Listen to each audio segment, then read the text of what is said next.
নমস্কার। অনিকথায় জানাই সকলকে স্বাগত। আজকে আমাদের নিবেদন শরদিন্দু বন্দ্যোপাধ্যায়ের লেখা অশরীরী। বাংলা সাহিত্যে শরদিন্দু বন্দ্যোপাধ্যায় জন্ম 1899 সালের 30শে মার্চ, মৃত্যু 1970 সালের 22শে সেপ্টেম্বর। অবদান সত্যি অনস্বীকার্য।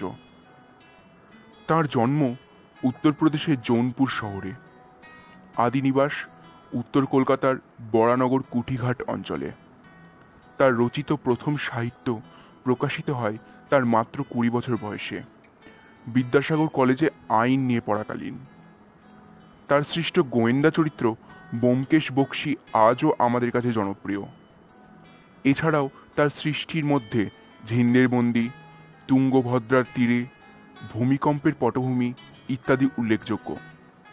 আমাদের আজকের গল্পটি তাঁরই শরদিন্দু অমনিবাস পঞ্চম খণ্ড থেকে নেওয়া। গল্পে একটি চরিত্র, বরদা। গল্প পাঠে ও বরদা চরিত্রে আমি অনিব্রত।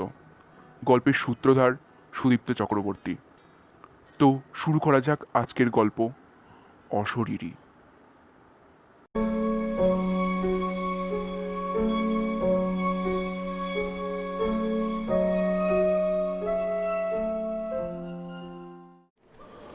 পুরনো উই ধরা ডায়েরিখানি সাবধানে খুলে বড়দা বলল, বড় অদ্ভুত জিনিস জানো তো, কিন্তু আগে থাকতে কিছু বলবো না। আমাদের আবদুল্লাহ খুচরাকে জানো তো, ওই যে সাহেবদের কুটি থেকে পুরনো বই শেড দরে কিনে বিক্রি করতে আসে, তারই কাছ থেকে একটা বই কিনেছি। ঝাঁকাই করে এক গাদা বই নিয়ে এসেছিল। তা বইগুলো ঘাঁটতে ঘাঁটতে দেখি একটা বাংলায় লেখা ডায়েরি। তা নগদ 2 পয়সা খরচ করে কিনে ফেললুম। অমূল্য দৈবক্রমে আজ ক্লাবে আসেনি, তাই কথাবার্তায় সময় নষ্ট হলো না। বড়দা বলল, দাঁড়ো দাঁড়ো, পড়ি শোনো। বেশি নয়, শেষের কয়েকটা পাতা খালি পড়ে শোনাবো। আর যা আছে তা না শুনলেও কোনো ক্ষতি নেই।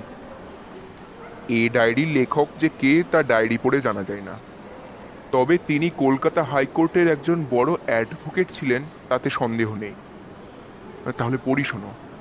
ল্যাম্পটা উস্কিয়ে বড়দা পড়তে আরম্ভ করল।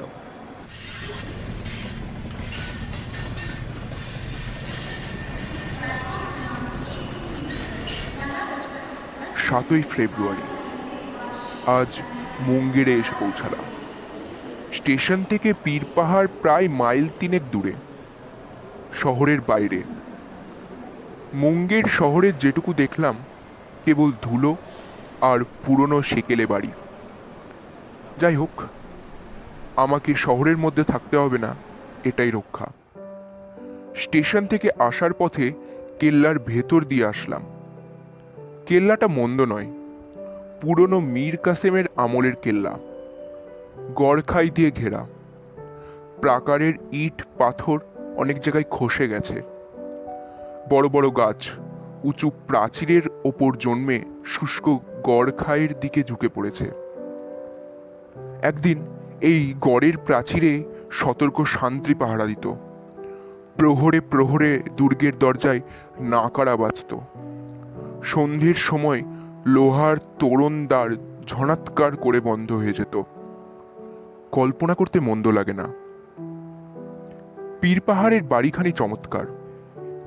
এমন বাড়ি যার, সে চিরদিন এখানে থাকে না কেন, এটাই আশ্চর্য।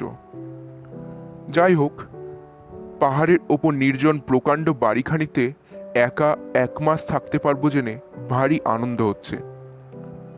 বন্ধু কলকাতায় থাকুক, আমি এই অবসরে তার বাড়িটি ভোগ করি। কলকাতা হাইকোর্টে প্রায় 1.5 মাস ধরে প্রকাণ্ড দায়রা মোকদ্দমা চালাবার পর সত্যি সত্যি বিশ্রাম করতে হলে এর থেকে ভালো শান্তিপূর্ণ স্থান আর নেই। আমার শরীর যে ভেঙে পড়েছে তার কারণ শুধু অত্যাধিক পরিশ্রম নয়, মানুষের সাথে অবিরাম সংঘর্ষ। যে লোক মিথ্যে কথা বলবে বলে দৃঢ় সংকল্প করে, তার পেট থেকে সত্যি কথা টেনে বার করা এবং যে হাকিম বুঝবে না তাকে বোঝানোর চেষ্টা যে কিরূপ বুক ভাঙা ব্যাপার, সেটা যে এই পেশায় এসেছে সেই জানেন। মানুষ দেখলে এখন ভয় হয়। কেউ কথা বলবার উপক্রম করলেই পালাতে ইচ্ছা করে, তাই একেবারে নিঃসঙ্গভাবেই চলে এসেছি। বামুন চাকর পর্যন্ত সঙ্গে নিইনি। ইকমিক কুকার সঙ্গে আছে, তাতেই নিজের এধে বেড়ে খেয়ে নেব। কি সুন্দর স্থান! পাহাড়ের ঠিক মাথার ওপর বাড়িটি, চারিদিকের সমতল ভূমি থেকে প্রায় 300-400 ফুট ওপরে। ছাদের ওপরে দাঁড়ালে দেখা যায় একদিকে দিগন্ত রেখা পর্যন্ত বিস্তৃত গঙ্গার চর, তার ওপর এখন সর্ষে জন্মেছে। সবুজ জমির ওপরে হলুদ বর্ণের ফুলের স্ফুলিঙ্গ, চেয়ে চেয়ে চক্ষু স্নিগ্ধ হয়ে যায়। অন্যদিকে যতদূর দৃষ্টি যায় অগণ্য অসংখ্য তালগাছের মাথা জেগে আছে। আরও কত প্রকারের ঝোপঝাড় জঙ্গল, তার ভেতর দিয়ে গেরি মাটি ঢাকা পথটি বহু নিম্নে গোলাপি ফিতের মতন পড়ে আছে। এ যেন কোনো স্বর্গলোকে এসে পৌঁছেছি। বাড়িতে একটা মালি ছাড়া আর কেউ নেই। সেই বাড়ির তত্ত্বাবধান করে এবং 2-4টে মৃতপ্রায় গোলাপ গাছে জল দেয়। জল পাহাড়ের ওপর পাওয়া যায় না। পাহাড়ের পাদমূলে রাস্তার ধারে একটা কুয়ো আছে, সেখান থেকে আনতে হয়। মালিটার সাথে কথা হয়েছে, আমার জন্য 2 ঘড়া জল রোজ এনে দেবে। তাতেই আমার স্নান ও পান 2 কাজই চলে যাবে।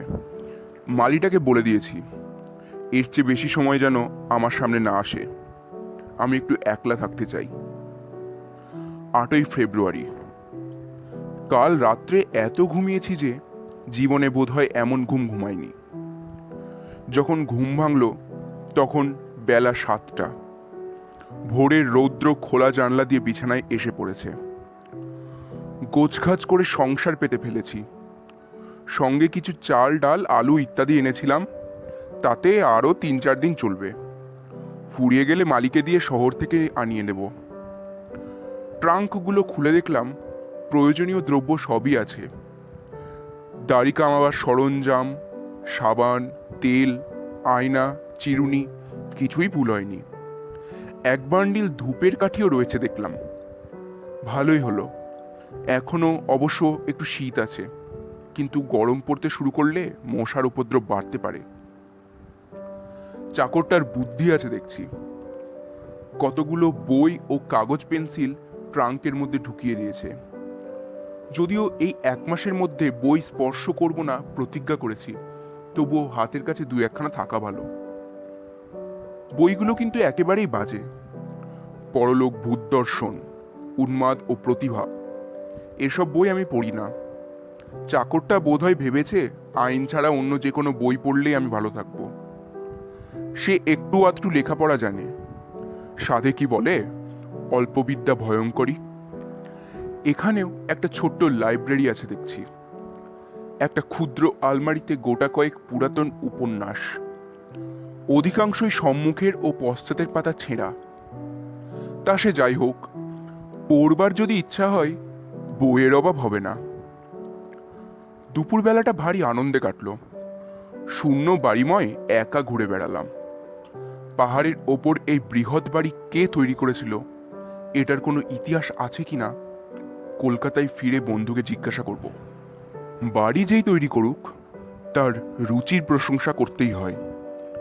যে পাহাড়ের ওপর বাড়িটি প্রতিষ্ঠিত তা দেখতে একটা উল্টানো বাটির মতো।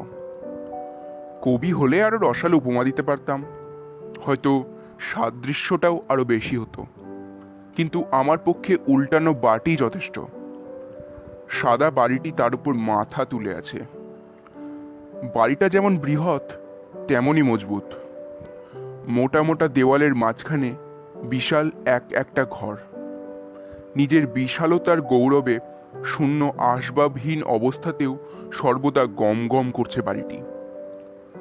বাড়ির সামনে খানিকটা সমতল স্থান আছে, তাতে গোলাপ বাগান। গোলাপ বাগানের শেষে দরজা। দরজার বাইরেই নিচে যাবার ঢালু পাথর ভাঙা পথ বেঁকে বাড়ির কোল দিয়ে নেমে গেছে। দরজার সামনে কিছুটা দূরে একটা প্রকাণ্ড কুয়ো। গভীর হয়ে কোথায় চলে গেছে তার তল পর্যন্ত দৃষ্টি যায় না। কুয়োর চারপাশে আগাছা জন্মিয়েছে। একটা শিমুল গাছ তার মুখের বিরাট গর্তটার ওপর ঝুঁকিয়ে পড়েছে। কূপের ভেতর একখণ্ড পাথর ফেলে দেখলাম অনেকক্ষণ পর একটা ফাঁপা আওয়াজ আসলো। কূপটা নিশ্চয়ই শুষ্ক। সন্ধ্যার সময় কূপের কাছে গিয়ে দাঁড়ালাম। নিচে বেশ অন্ধকার হয়ে গেছে। দূরে দূরে দু একটা প্রদীপ মিটমিট করে জ্বলতে আরম্ভ করেছে, কিন্তু ওপরে এখনো বেশ আলো আছে। পশ্চিম দিকটা গৈরিক ধুলোই ভরে গেছে। দেখতে ভারী চমৎকার। এই বাড়িতে আমার 2 দিন কাটলো। হঠাৎ করে কাঁধের ওপর একটা স্পর্শ অনুভব করলাম। দেখি এক ঝলক রক্ত সেখানে পড়েছে, কিন্তু তখনই বুঝতে পারলাম রক্ত নয়, ফুল। শিমুল গাছটায় 2-4টে ফুল ধরেছিল। এর আগে লক্ষ্য করিনি। ফুলটি হাতে করে ফিরে আসলাম। মনে হলো এই স্থানের অধিষ্ঠাত্রী দেবতা ফুল দিয়ে আমাকে সম্ভাষণ করলেন। 9ই ফেব্রুয়ারি। আজ শরীরটা ভালো ঠেকছে না। বোধহয় একটু জ্বর ভাব রয়েছে। মাথার মধ্যে কেমন একটা গরম অনুভব করছি। মোকদ্দমা নিয়ে যে অতিরিক্ত মানসিক পরিশ্রম করেছি তার কুফল এখনো শরীরে লেগে আছে। অকারণে স্নায়ুমণ্ডল উত্তেজিত হয়ে ওঠে। আজ উপবাস করেছি। আশা করি কাল শরীর বেশ ঝরঝরে হয়ে যাবে। 10ই ফেব্রুয়ারি। প্রাচীন গ্রীসে সংস্কার ছিল। প্রত্যেক গাছ, লতা, নদী, পাহাড়ের একটি করে অধিষ্ঠাত্রী দেবতা আছে। আধুনিক বিজ্ঞান শাসিত যুগে কথাটা হাস্যকর হলেও উপদেবতা অধিষ্ঠিত গাছপালার কথা কল্পনা করতে মন্দ লাগে না। সাঁওতালদের মধ্যেও এরকম সংস্কার আছে শুনেছি। যারা বন জঙ্গলে বাস করে তাদের মধ্যে এরকম বিশ্বাস হয়তো স্বাভাবিক। মানুষ যেখানেই থাকুক দেবতা সৃষ্টি না করে থাকতে পারে না। আমরা সভ্য হয়ে ইট পাথরের মন্দিরের মধ্যে দেবতার প্রতিষ্ঠা করছি।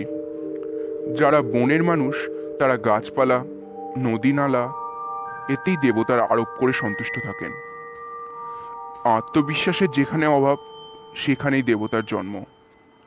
মানুষ সহজ অবস্থায় ভূতপ্রেত, উপদেবতা, এমনকি দেবতা পর্যন্ত বিশ্বাস করতে পারে না। ওসব বিশ্বাস করতে হলে রীতিমতন মস্তিষ্কের ব্যাধি থাকা চাই।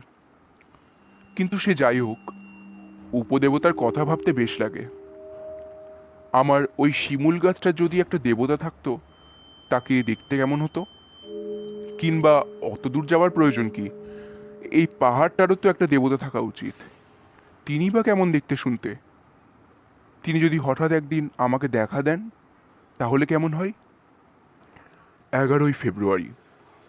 দিনের বেলাটা পাহাড়ের ওপরেই এধার ওধার ঘুরে এবং রান্নাবান্নার কাজে বেশ একরকম কেটে যায়। কিন্তু সন্ধ্যার পরে শোবার আগে পর্যন্ত এই 3-4 ঘন্টা সময় যেন কিছুতেই কাটতে চায় না। এখন কৃষ্ণপক্ষ যাচ্ছে। সূর্যাস্তের পরই চারিদিক ঘুটঘুটে অন্ধকার হয়ে যায়। তখন পৃথিবী পৃষ্ঠে সমস্ত দৃশ্য লেপে মুছে একাকার হয়ে যায়। কেবল আকাশের তারাগুলো অত্যন্ত কাছে এসে চোখ মেলে চেয়ে থাকে। আমি ইকমিক কুকারে রান্না চড়িয়ে লণ্ঠন জেলে নীরবে ঘরের মধ্যে বসে থাকি। লণ্ঠনের ক্ষীণ আলোয় ঘরটা সম্পূর্ণ আলোকিত হয় না। আনাচে কানাচে অন্ধকার থেকে যায়। প্রকাণ্ড বাড়িতে আমি একা। 12ই ফেব্রুয়ারি। মনটা অকারণে বড় অস্থির হয়েছে। সন্ধ্যের পর থেকেই কেবলই মনে হচ্ছে যেন কার অদৃশ্য চোখ আমাকে অনুসরণ করছে। বারবার ঘাড় ফিরিয়ে পেছনে দেখছি, অথচ বাড়িতে আমি ছাড়া আর কেউ নেই। স্নায়বিক উত্তেজনা, তাতে কোনো সন্দেহ নেই, কিন্তু বড় অস্থির বোধ হচ্ছে। নার্ভের কোনো ওষুধ থাকলে ভালো হতো। 13ই ফেব্রুয়ারি। কাল রাত্রে এক অদ্ভুত ব্যাপার ঘটেছে। আমার স্নায়ুগুলো এখনো ধাতস্থ হয়নি, কিংবা না না, ওসব ব্যাপার অন্তত আমি বিশ্বাস করি না। ঘুমিয়ে পড়েছিলাম। অনেক রাত্রে ঘুম ভেঙে গেল। কে যেন আমার সর্বাঙ্গে খুব হালকা স্পর্শে হাত বুলিয়ে দিচ্ছে, মুখের ওপর থেকে আঙুল চালিয়ে পায়ের পাতা পর্যন্ত, তারপরে আবার ফিরে আসছে। কি অপূর্ব রোমাঞ্চকর সে স্পর্শ তা আমি বলতে পারি না। ঘর অন্ধকার ছিল। এই শারীরিক সুখস্পর্শের মোহে কিছুক্ষণ আচ্ছন্ন থেকে ধর্মর করে বিছানায় উঠে বসলাম। মনে হলো কে যেন নিঃশব্দে শয্যার পাশ থেকে সরে গেল। এতক্ষণে ঘুমের আবেশ একেবারে ছুটে গিয়েছিল। ভাবলাম চোর নয় তো, কিন্তু চোর গায়ে হাত বুলিয়ে দেবে কেন? তাছাড়া ঘরের দরজা বন্ধ করে শুয়েছি। আমি উচ্চকণ্ঠে ডাকলাম, কে? কোনো সাড়া নেই। দরজা আগের মতোই বন্ধ। ভাবলাম ঘুমিয়ে নিশ্চয়ই স্বপ্ন দেখছি। এমন অনেক সময় হয়, ঘুম ভেঙেছে মনে হলেও ঘুম সত্যি ভাঙে না। ঘুম ও জেগে থাকার সন্ধিস্থলে মনটা অর্ধচেতন অবস্থায় থাকে। দরজা খুলে বাইরে আসলাম। দেখলাম এক আকাশ নক্ষত্র জ্বলজ্বল করছে। ঘরের বদ্ধ হাওয়া থেকে বাইরে বেরিয়ে এসে বেশ আরাম বোধ হতে লাগলো। একটা ঠান্ডা হাওয়া বাড়ির চারিদিকে যেন নিঃশ্বাস ফেলে বেড়াচ্ছে। কিছুক্ষণ এদিক ওদিক পায়চারি করবার পর একটু গা শীত শীত করতে লাগলো। আবার ঘরে ফিরে দরজা বন্ধ করে শুলাম। আলোটা নিভালাম না, কমিয়ে মাথার উপরে রেখে দিলাম। এটা কি সত্যিই স্বপ্ন? রাত্রে আর ভালো ঘুম হলো না। 14ই ফেব্রুয়ারি। কাল আর কোনো স্বপ্ন দেখিনি। আধ আশা আধ আশঙ্কা নিয়ে শুতে গিয়েছিলাম, হয়তো আজ আবার স্বপ্ন দেখব, কিন্তু কিছুই দেখিনি। আজ শরীর বেশ ভালো বোধ হচ্ছে। চাল ডাল কেরোসিন ইত্যাদি ফুরিয়ে গিয়েছিল। মালিকে দিয়ে বাজার থেকে আনিয়ে নিয়েছি। মালিটা জাতে গোয়ালা হলেও বেশ বুদ্ধিমান লোক। সেই যে তাকে আমার সম্মুখে আসতে মানা করেছিলাম, তারপর নিতান্ত প্রয়োজন না হলে আমার কাছে আসে না। কখন জল দিয়ে যায় আমি জানতেও পারি না। আমি এসে দেখে পাহাড়ের নিচে নামিনি, সুতরাং মানুষের সঙ্গে মুখোমুখি সাক্ষাৎ এ কদিনে হয়নি বললেই চলে। নিচে রাস্তা দিয়ে মানুষ চলাচল করতে দেখেছি বটে, কিন্তু এত দূর থেকে তাদের মুখ দেখতে পাইনি। আজ আমি বাড়িতে একখানা চিঠি দিয়েছি। লিখেছি ভালো আছি, কিন্তু তাদের চিঠিপত্র দিতে বারণ করে দিয়েছি। আমার এই বিজনবাসের মাধুর্য চিঠিপত্রের দ্বারা খণ্ডিত হয়, এটা আমার ইচ্ছে নয়। বাইরের পৃথিবীতে কোথায় কি ঘটছে না ঘটছে তার খোঁজ রাখতে চাই না। 15ই ফেব্রুয়ারি। আজ আবার মনটা অস্থির হয়েছে। কি যেন হয়েছে, অথচ ঠিক বুঝতে পারছি না। শরীর তো বেশ ভালোই আছে, তবে এমন কেন হচ্ছে? কাল ভাবছি একবার শহরটা দেখে আসবো। শুনেছি নবাবী আমলের অনেক দ্রষ্টব্য স্থান আছে। কাছে কোথায় নাকি সীতাকুণ্ড নামে গরম জলের একটা ঝর্ণা আছে। বন্ধু বলে দিয়েছিল সেটা দেখা চাই, অতএব সেটাও দেখতেই হবে। 16ই ফেব্রুয়ারি। কাল রাত্রে আবার সেই রূপ ঘটেছে। স্বপ্ন নয়, এ স্বপ্ন নয়। স্পষ্ট অনুভব করলাম কে আমার পাশে বসে খুব কোমল হাতে আমার গায়ে হাত বুলিয়ে দিচ্ছে। অনেকক্ষণ চোখ বুজে নিষ্পন্দ বুকে শুয়ে রইলাম। বালিশের তলে ঘড়িটার টিক টিক করছে শুনতে পেলাম। সুতরাং এই ঘুমের ঘোরে স্বপ্ন দেখা হতেই পারে না। অদৃশ্য হাতটা কতবার আমার আপাদমস্তক বুলিয়ে গেল তা বলতে পারি না। একবার হাতখানা যখন আমার বুকের কাছে এসেছে, তখন হাত বাড়িয়ে আমি সেটা ধরতে গেলাম। মনে হলো আমার মুঠির মধ্যে হাতটা গলিয়ে মিলিয়ে গেল। হাত ভুলোনোও বন্ধ হলো। অনুভবে বুঝলাম সে শয্যার পাশে দাঁড়িয়ে আছে, এখনো যায়নি।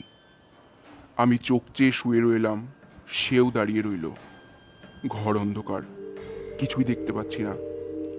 চোখ খুলে থাকা আর চোখ বুজে থাকার মধ্যে কোনো প্রভেদ নেই। কান খাড়া করে শুনবার চেষ্টা করলাম কোনো শব্দ হয় কিনা। দরজার কোথাও ঘুণ ধরেছে, তারই শব্দ শুনছি, আর কোনো শব্দ নেই। অতীন্দ্রিয়ের অনুভূতি দিয়ে বুঝলাম সে আস্তে আস্তে চলে গেল। আজ আর আসবে না। ঘুমিয়ে পড়লে হয়তো থাকতো। আমি যখনই ঘুমোই তখনই কি সে আমার সুপ্ত শরীরের ওপর পাহারা দেয়? কিন্তু আশ্চর্য, আজ আমার একটুও ভয় করলো না কেন? 17 ফেব্রুয়ারি। আমার শিমুল গাছ রক্তে রাঙা ফুলে ভরে উঠেছে। গাছে পাতা নেই, কেবলই ফুল। সেদিন যে আমার কাঁধের ওপর এক ঝলক রক্তের মতন ফুল পড়েছিল, সে কি স্বাভাবিক? এত স্থান থাকতে আমার কাঁধের ওপরই বা পড়ল কেন? তবে কি কোনো অদৃশ্য হাত গাছ থেকে ফুল ছিঁড়ে আমার কাঁধে ফেলেছিল? কে সে? বৃক্ষ দেবতা? না, আমার মতো মানুষের দেহ বিমুক্ত আত্মা? তাই কি একটা দেহহীন আত্মা? সে আমাকে পেয়ে খুশি হয়েছে, তাই কি আকারে ইঙ্গিতে জানাতে চাই? সে আমার সাথে বন্ধুত্ব স্থাপন করতে চায়, তাই কি ফুল দিয়ে আমাকে সংবর্ধনা করেছিল? তবে কি সত্যি প্রেতজনই আছে, দেহমুক্ত অশরীরী আত্মা? বিশ্বাস করা কঠিন, কিন্তু there are more things in heaven and earth. একটা বিষয়ে ভারী আশ্চর্য লাগছে। ভয় করে না কেন? এই নির্জন স্থানে একলা আছি, এ অবস্থায় ভয় হওয়াই তো স্বাভাবিক। 18 ফেব্রুয়ারি। আনমনে দিন কেটে গেল। শূন্য বাড়িময় কেবল ঘুরে বেড়ালাম। প্রচণ্ড হাওয়া দিচ্ছে, খুব ধুলো উড়ছে সঙ্গে। গঙ্গার চরের দিকটা বালিতে অন্ধকার হয়ে গিয়েছে, কিচ্ছু দেখা যাচ্ছে না। আজ আর কিছু ঘটেনি। 19 ফেব্রুয়ারি। দিনটা যেন রাত্রির প্রতীক্ষাতেই কেটে গেল। দিনের বেলা কিছু অনুভব করি না কেন? সন্ধ্যের সময় দেখলাম পশ্চিম আকাশে সরু একটি চাঁদ দেখা দিয়েছে, যেন অসীম শূন্যে অপার্থিব একটি হাসি। অল্পক্ষণ পরই চাঁদ অস্ত গেল। তখন আবার নিরন্ধ্র অন্ধকার জগৎ গ্রাস করে নিল। একমি কুকারে রান্না চড়িয়ে অন্য মনে বসেছিলাম। আলোটা সম্মুখের ভাঙা টেবিলের ওপর বসানো ছিল। অদূরে কতগুলো ধূপ জ্বালিয়েছিলাম, তারই সুগন্ধে ঘরটি পূর্ণ হয়ে উঠেছিল।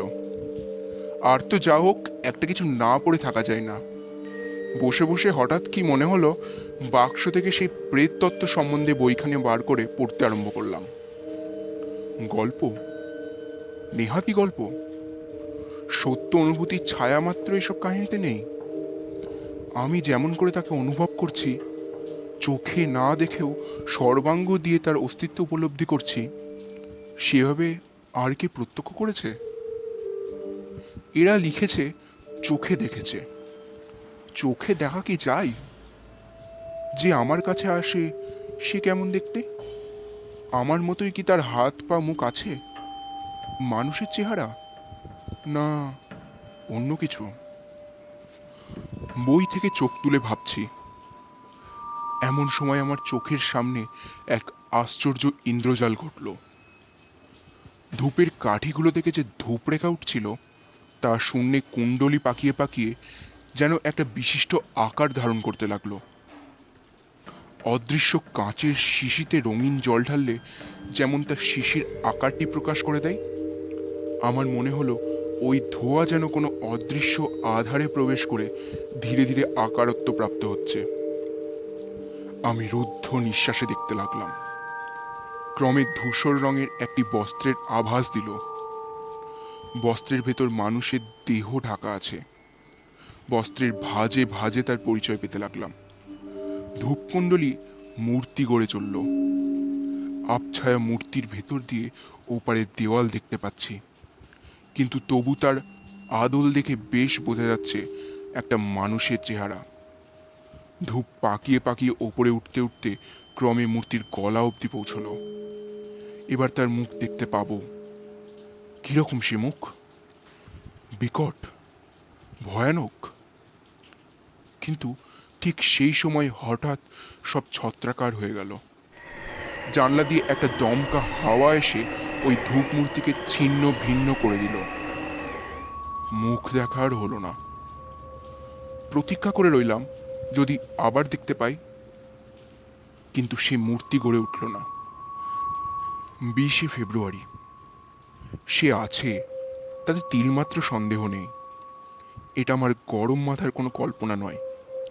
দিনের বেলা সে কোথায় থাকে জানি না, কিন্তু সন্ধে হলে আমার পাশে এসে দাঁড়ায়। আমার মুখের দিকে চোখ মেরে থাকে। আমি তাকে দেখতে পাই না বটে, কিন্তু যা দেখতে পাওয়া যায় না তাই কি মিথ্যা? বাতাসও তো দেখতে পাওয়া যায় না, তবে বাতাস কি মিথ্যা? শুনেছি এক প্রকার গ্যাস আছে যা গন্ধহীন ও অদৃশ্য, অথচ তা শুঁকলে মানুষ মরে যায়। সে গ্যাস কি মিথ্যে? না, সে আছে। আমার মন জানিয়েছে সে আছে। 21শে ফেব্রুয়ারি। কে সে? তার স্পর্শ আমি অনুভব করছি, কিন্তু তাকে স্পর্শ করতে পারি না কেন? ছুতে গেলেই সে মিলিয়ে যায় কেন? সে দেখা দিতে চেষ্টা করে জানি, কিন্তু দেখা দিতে পারে না কেন? রক্ত মাংসের চোখ দিয়ে কি এতে দেখা যায় না? আমি এখন শোবার আগে ডায়েরি লিখছি, আর সে ঠিক আমার পেছনে দাঁড়িয়ে আমার লেখা পড়ছে। আমি জানি আমার শরীর রোমাঞ্চিত হয়ে উঠেছে, কিন্তু মুখ ফিরালেই তাকে দেখতে পাবো না। সে মিলিয়ে যাবে। কেন এমন হয়? তাকে কি দেখতে পাবো না? দেখার কি দুর্দম আগ্রহ যে প্রাণে জেগেছে তা কি বলবো? তার এই অদৃশ্যতাকে যদি কোনো রকমে মূর্তি করে তুলতে পারতাম। কোনো কি উপায় নেই? 22শে ফেব্রুয়ারি। কাল রাত্রে সে আর আসেনি। সমস্ত রাত্রি তার প্রতীক্ষা করলাম, কিন্তু তবুও সে এলো না। কেন আসলো না? তবে কি আর আসবে না? নিজেকে অত্যন্ত নিঃসঙ্গ বলে মনে হচ্ছে। আমার প্রতি রজনীর সহচর হঠাৎ আমাকে ফেলে চলে গেছে। আর যদি না আসে? 23শে ফেব্রুয়ারি। জানিয়েছে জানিয়েছে সে নারী। এ কি অভাবনীয় ব্যাপার, যেন ধারণাই করতে পারছি না। আজ সকালে স্নান করে চুল আঁচড়াতে গিয়ে দেখি একগাছা দীর্ঘ কালো চুল আমার চিরুনিতে জড়ানো আছে। এই চুল আমার চিরুনিতে এলো কি করে? বুঝেছি বুঝেছি, এ তার চুল আমার চিরুনিতে রেখেছে। সে নারী, সে নারী। কখন তুমি আমার চিরুনিতে চুল আঁচড়িয়ে তার চিহ্নটুকু রেখে গেছো? কি সুন্দর তোমার চুল। তুমি কি আমায় ভালোবাসো? তাই বুঝি আমার চিরুনিতে চুল আঁচড়েছিলে? আমার আয়নায় মুখ দেখেছিলে কি? কেমন সে মুখ? তার প্রতিবিম্ব কেন আয়নায় রেখে যাওনি? তাহলে তো আমি তোমাকে দেখতে পেতাম। ওগো রহস্যময়ী, দেখা দাও। এই সুন্দর সুকোমল চুলগাছা যে তরুণ তনুর শোভাবর্ধন করেছিল, সেই দেহখানি আমাকে একবার দেখাও। আমি যে তোমায় ভালোবাসি, তুমি নারী তা জানবার আগে থেকেই যে তোমায় ভালোবাসি।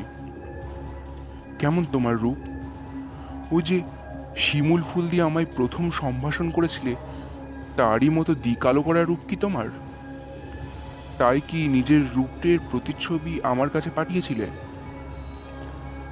অধর কি তোমার অমনি রক্তিম বর্ণ? পায়ের আলতা কি ওই রঙে রাঙা? কেমন করে কোন ভঙ্গিতে বসে তুমি আমার চিরুনি দিয়ে চুল বেঁধেছিলে? কেমন সে বাঁধা চুল? একটা রক্তরাঙা শিমুল ফুল কি সেই চুলে পরিয়েছিলে? আমার এই 36 বছর বয়স পর্যন্ত আমি কোনো নারীর মুখের দিকে চোখ তুলে তাকাইনি। আজ তোমাকে না দেখেই তোমার প্রেমে আমি পাগল হয়েছি। ওগো অশরীরিনী, একবার রূপ ধরে আমার সামনে দাঁড়াও। 24শে ফেব্রুয়ারি। তার প্রেমের মোহে আমি ডুবে আছি। আহার নিদ্রায় আমার প্রয়োজন কি? আমার মনে হচ্ছে এই অপরূপ ভালোবাসা আমাকে জর্জরিত করে ফেলেছে। এমন না হলে ভালোবাসা? 25শে ফেব্রুয়ারি। আজ সকালে হঠাৎ মালিটার সঙ্গে দেখা হয়ে গেল। তাকে গালাগালি দিয়ে তাড়িয়ে দিয়েছি। মানুষের মুখ আমি দেখতে চাই না। সমস্ত দিন কিছু খাইনি, ভালো লাগে না, খাবারে রুচি নেই। তাছাড়া রান্নার হাঙ্গামা অসহ্য। গরম পড়ে গেছে, মাথার ভেতরটা ঝাঁ করছে। কাল সারা রাত জেগেছিলাম, কিন্তু তাকে দেখতে পেলাম না। সে কাল আমার পাশে এসে শুয়েছিল। স্পষ্ট অনুভব করেছি তার অস্পষ্ট মধুর দেহ, সৌরভ আঘ্রাণ করেছি, কিন্তু তাকে ধরতে গিয়ে দেখলাম শূন্য, কিছু নেই। জানি সে আমায় চোখে দেখা দেবার জন্য, আমার হাতে ধরা দেবার জন্য আকুল হয়ে গেছে, কিন্তু পারছে না। তার এই ব্যর্থ আকুলতা আমি মর্মে মর্মে উপলব্ধি করছি। মাঝরাত থেকে ভোর পর্যন্ত খোলা আকাশের তলায় পায়চারি করেছি। সেও আমার পাশে পাশে বেরিয়েছে। তাকে বারবার জিজ্ঞাসা করেছি কি করলে তার দেখা পাবো। সে উত্তর দেয়নি, কিংবা তার উত্তর আমার কানে পৌঁছায়নি। সকাল হতেই সে চলে গেল। মনে হলো ওই রক্তরাঙা শিমুল গাছটার দিকে অদৃশ্য হয়ে গেল। চামড়ার চোখে কি তাকে দেখতে পাওয়া অসম্ভব? 26শে ফেব্রুয়ারি। না, রক্তমাংসের শরীরে তাকে দেখা পাবো না। সে সূক্ষ্ম লোকের অধিবাসিনী। স্থূল মর্তলোকে আমি তার নাগাল পাবো না।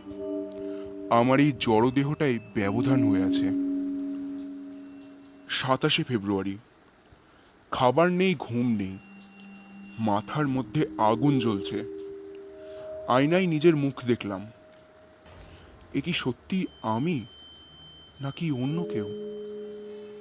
আমি তাকে চাই, যেমন করেই হোক চাই। স্থূল শরীরে যদি না পাই তবে 28শে ফেব্রুয়ারি। হ্যাঁ, সেই ভালো। আর পারি না। শিমুল গাছের যে ডালটা কুয়োর মুখে ঝুঁকে আছে তাতে একটা দড়ি টাঙিয়েছি। আজ সন্ধেয় যখন তার আসবার সময় হবে তখন... সখী, আর দেরি নেই। আজ ফাগুনের সন্ধ্যায় যখন চাঁদ উঠিবে তুমি কবরী বাঁধিয়া প্রস্তুত হইয়া থাকিও। তোমার রক্তরাঙা ফুলের থালা সাজাইয়া রাখিও। আমি আসিব, তোমাকে চক্ষু ভরিয়া দেখিব। আজ আমাদের পরিপূর্ণ মিলন রাত্রি। বড়দা আস্তে আস্তে ডায়েরি বন্ধ করে বলল, এখানেই লেখা শেষ।